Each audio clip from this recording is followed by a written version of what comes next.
The nexus of politics and terror, new development number 2. The Bush administration claims Al-Qaeda is trying to sneak an agent into this country, just as Democrats decide whether or not to vote for handing over more of the Constitution in the upcoming FISA vote. Kind of like telling them in August the Capitol was an imminent target just before they voted on the last FISA bill.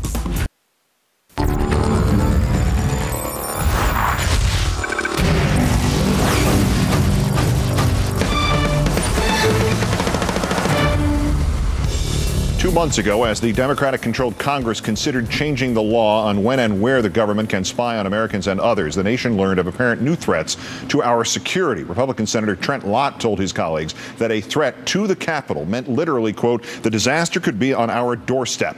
The Democrats were apparently personally scared. Legislation passed easily. The threat turned out to be crap, and President Bush wound up with virtual carte blanche to spy on Americans. Democrats promised to fix the law even before we learned those terror threats were bogus.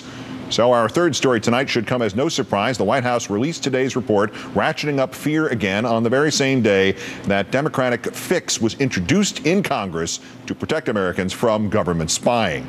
Congressman John Conyers and Sylvester Reyes now trying to drum up support for their bill, the Restore Act, in the shadow of the latest fear promulgated by the White House, Al-Qaeda trying to get an operative into this country. Wow, you mean they haven't been trying to do that? Although Intelligence Director Mike McConnell has already signed off on many of their proposed changes, the president's big sticking point is he wants the law to prevent Americans from suing telecommunications companies for helping to spy on Americans.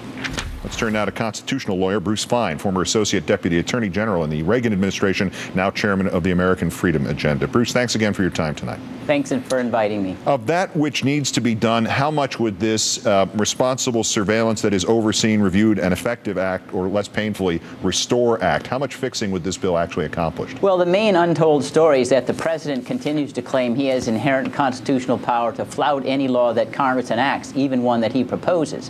And that means he's claiming the power not only to intercept our emails and conversations, but to break and enter homes, open mail, even commit torture in the name of gathering foreign intelligence. And this is a claim that Congress has declined to repudiate, not only in the old statute, but in the new statute that's proposed. So it really does nothing with regard to trying to restrain the president's unfettered exercise of authority to gather foreign intelligence. Moreover, it doesn't seek to confine the new statute to gathering intelligence related to fighting international terrorism, which was its initial justification. Foreign intelligence under the law includes everything from discovering what the negotiating position of the French are in having movies enter the French domestic market, to rainforests in Brazil, to the incidence of AIDS in South Africa. And this bill has not confined the new powers to gathering intelligence against international terrorism. Lastly, the bill represents an entire capitulation to the administration's claim that no longer does the Fourth Amendment requirement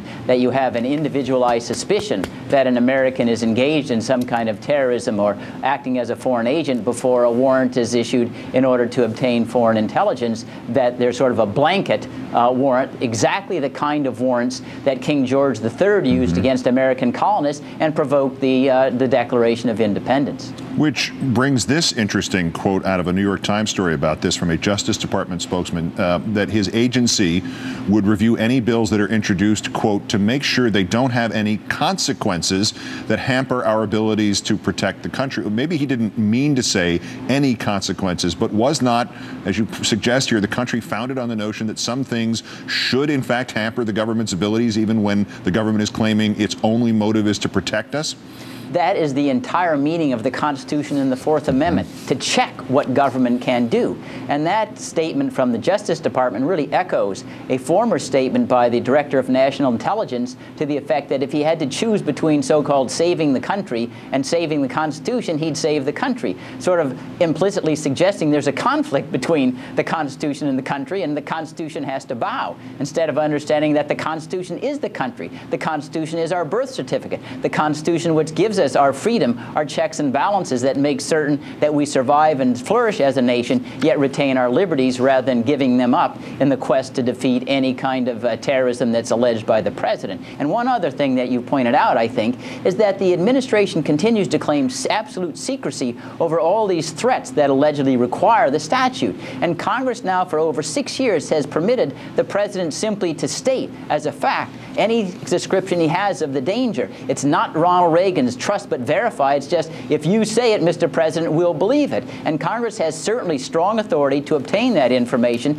if it would simply stop being invertebrate and stand up and discharge its constitutional responsibilities of oversight. Now, it still has the Constitution while it's still within grasp, while it has not been tattered yet. Bruce Fein of the American Freedom Agenda, former Associate Deputy Attorney General in the Reagan administration. As always, sir, great thanks. Thank you.